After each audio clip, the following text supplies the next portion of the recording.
জীবন এক অদ্ভুত রহস্য। নিরাপত্তার মোড়কে জড়িয়ে থাকা এক অনিশ্চিত যাত্রা।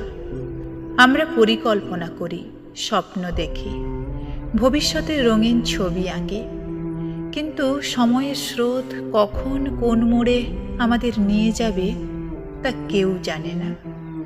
কখনো এক মুহূর্তেই সব কিছু ঠিকঠাক মনে হয়, পরের মুহূর্তেই কোনো অজানা ঘটনা আমাদের পথ বদলে দেয়। এই অনিশ্চয়তাই হয়তো জীবনকে মোহনীয় করে তোলে। যদি সব কিছু আগে থেকেই জানা থাকতো, তবে কি জীবন এত আকর্ষণীয় হতো? প্রতিটি নতুন সকাল নিয়ে আসে নতুন সম্ভাবনা, কখনো সুখ কিংবা কখনো দুঃখ।